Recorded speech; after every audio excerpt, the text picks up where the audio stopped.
Bonjour Antoine Bozio.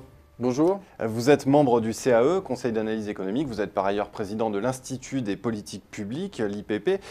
Pour le CAE, vous avez co-signé une note avec Brigitte Dormont et Cecilia Garcia Penalosa intitulée « Réduire les inégalités de salaire entre hommes et femmes ». Alors déjà, avant d'aborder la série de recommandations que vous formulez, quel est aujourd'hui votre constat? À combien est-ce qu'on peut chiffrer cet écart de salaire entre hommes et femmes? Il y a plusieurs façons de mesurer les écarts de salaire entre hommes et femmes. Si on prend une mesure qui est la plus synthétique, et dire la comparaison de salaire mensuel entre hommes et femmes, on obtient une différence de 24,5%. 24,5%. Et c'est très important, hein, un quart de rémunération de différence. Et cette mesure a très peu évolué, disons, depuis les années 90, depuis qu'on a des mesures assez fiables. Donc on peut dire qu'il y a une certaine stagnation de cet écart de salaire entre hommes et femmes. Alors, le salaire mensuel, c'est qu'une mesure vraiment d'un écart entre hommes et femmes, c'est-à-dire qu'on peut arriver à une mesure de salaire horaire pour prendre de côté, disons, les effets qui sont dus aux différences d'heures de travail, le temps partiel qui est plus prévalent chez les femmes. Montrer ensuite qu'au sein du fait de faire du temps partiel fait qu'on a aussi des salaires horaires qui sont plus faibles que lorsqu'on travaille à temps plein. Et puis après, il y a des éléments qu'on peut isoler comme étant dus au type d'activité, de métier, de secteur dans lesquels les femmes sont plus susceptibles de travailler que les hommes, qui expliquent en partie aussi les écarts. Et de place dans la hiérarchie des entreprises. De place dans la hiérarchie des entreprises, de type d'emploi qui sont réalisés par les femmes plutôt que par les hommes. Et donc là, ces 24,5%, ils vont s'expliquer, on va dire, pour 10% vont être des questions qui sont liées au secteur d'activité et à les questions de temps partiel. Donc le temps de travail étant un parti important de ces différences d'écart. Et puis on a 7 points qui sont dus à des mesures liées plutôt à des ségrégations sectorielles au sein des types de postes, d'emploi de ces femmes. Alors il reste qu'une petite partie, qu'on a 6%, non expliquée, qui peut être due à toutes les choses qu'on n'observe pas et qu'on n'arrive pas à expliquer entre ces écarts, dont en particulier la discrimination. Si l'on fait un petit comparatif européen, où se situe la France en matière d'inégalité salariale? Alors, les inégalités salariales, pour le coup, la France est plutôt bien située par rapport aux autres pays auxquels on peut comparer en Europe ou dans les pays de l'OCDE. La France a des écarts salariaux qui qui restent très importants, hein, il ne faut pas les négliger, mais ils sont parmi les plus faibles parmi la plupart de ces pays européens. Alors, il y a deux dimensions en fait à ces questions d'écart salarial. Il y a la dimension d'emploi, vous pouvez avoir un très fort écart de taux d'emploi entre les hommes et les femmes et avoir un faible taux d'écart salarial, mais ce qui a un artefact statistique. Ça veut dire que les femmes qui ne sont pas sur le marché du travail sont souvent celles qui sont susceptibles de travailler dans les secteurs les moins rémunérateurs. Et donc vous avez simplement quelques pays qui font beaucoup mieux que la France, qui sont les pays nordiques, où on voit des écarts salariaux qui sont proches de la situation française, mais avec une situation d'emploi beaucoup plus favorable pour les femmes et un écart en hommes-femmes en termes d'emploi beaucoup plus faible.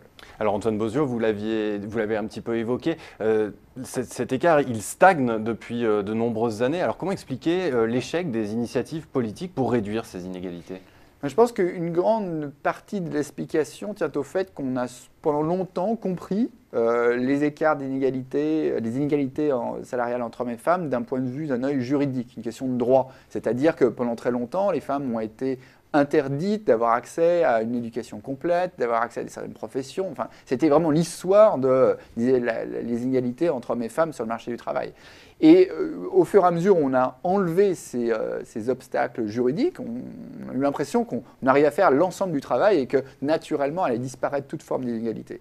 Et c'est beaucoup plus complexe que cela parce que la source profonde de la plupart de ces inégalités sont des choses beaucoup plus profondes, ancrées dès le plus jeune âge sur la façon dont des stéréotypes sont donnés aux jeunes filles pour dire voilà, il y a certains types de métiers qui ne sont pas faits pour les femmes, il y a certains types de secteurs d'activité qui leur sont d'une certaine façon dédiés, qui sont féminins et d'autres masculins.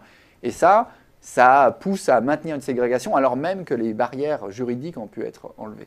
Alors, on va parler un peu plus tard de tout cela, mais avant, je voudrais savoir si, à votre sens, les quotas vous paraissent une bonne ou une mauvaise piste.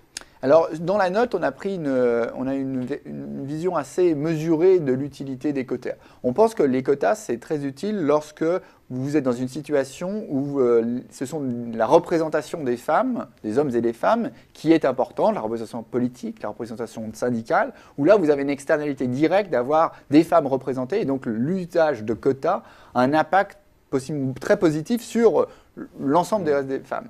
Après, utiliser des quotas de façon systématique pour dire dans chaque entreprise, dans chaque association, dans chaque milieu où on peut professionnel, il faut respecter un quota de 50%, c'est quelque chose qui peut avoir des effets à court terme qui est contre-productif, où on se retrouve finalement à dénigrer parce que l'effet est trop rapide par rapport à ce qu'on aimerait attendre pour avoir un effet durable. Il y a eu une étude qui a été faite sur une expérience qui a été menée en Norvège, qui a montré les effets négatifs de la politique de quotas lorsqu'elle a été mise en place dans ce cadre-là. Ce qui ne veut pas dire que la politique de quotas soit inefficace, mais elle doit être utilisée de façon mesurée afin qu'elle ne soit pas remise en cause et qu'elle ne remette pas en cause le fond qui était arrivé, une dynamique de progression des femmes à tous les échelons des activités professionnelles. Pour en revenir aux stéréotypes, ils concernent notamment les choix d'orientation. Est-ce qu'on peut vraiment lutter contre ces stéréotypes et si oui, comment ? C'est très difficile de lutter contre des stéréotypes. Il n'y a pas des politiques publiques qui sont très efficaces et très faciles à mettre en œuvre. Simplement, on a plusieurs expériences qui ont été mises en place dans différents cas où on voit qu'il est possible de modifier ces stéréotypes, et en particulier, par exemple, des exemples où les femmes sont sous-représentées dans les sciences dures, dans les domaines scientifiques, où une très grande majorité d'hommes, alors même que lorsque les jeunes filles, lorsqu'elles sont dans les situations d'éducation, réussissent très bien ces études-là et arrivent à avoir des résultats tout à fait parfois même supérieurs aux garçons. Et le fait qu'il manque des rôles modèles, des rôles de femmes scientifiques qui permettent de montrer aux jeunes filles que ça fait partie de leur échantillon de possibilités est quelque chose qui joue sur des choix des jeunes filles sur leur orientation. Et donc, il y a eu des expériences qui ont montré que faire venir des femmes scientifiques, parler aux jeunes filles simplement de leur expérience professionnelle, un impact sur les choix d'orientation de ces jeunes filles. Donc, c'est des choses qui peuvent paraître assez limitées comme affaire, mais c'est vraiment lutter contre des stéréotypes de long terme, c'est quelque chose qui ne se fait pas du jour au lendemain. Est-ce que cette lutte contre ces inégalités salariales passe aussi par revoir des dispositifs fiscaux? Vous parlez notamment de la suppression du quotient conjugal.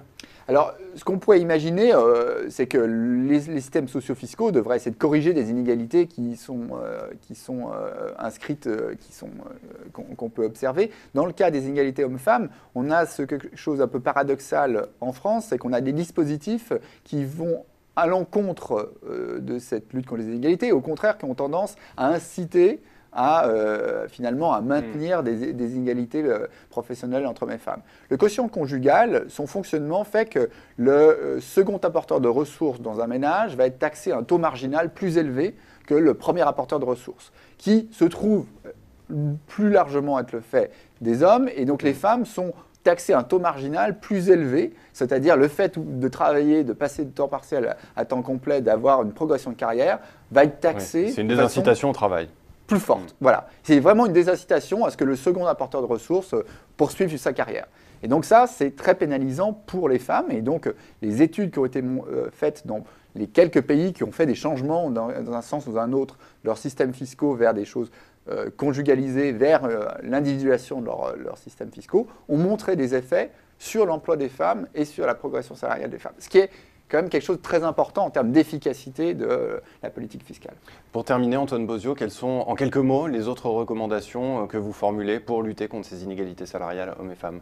Alors, dans les recommandations qu'on a mis dans la note, on a la question, dans le système socio-fiscal, on a notre système de retraite qui a des éléments importants non contributifs qui ont un impact sur les égalités hommes-femmes. On a par exemple les bonifications de pension pour enfants qui sont un mécanisme qui donne plus de bonifications pour avoir eu plus de 3 enfants aux hommes qu'aux femmes, alors même que ce sont les femmes qui ont subi dans leur carrière la plupart des chocs. Ce sont des mécanismes dans lesquels on devrait revenir pour allouer les sommes qui sont dépensées sur des choses qui soient plus efficaces pour réduire les inégalités que ces genres de dispositifs.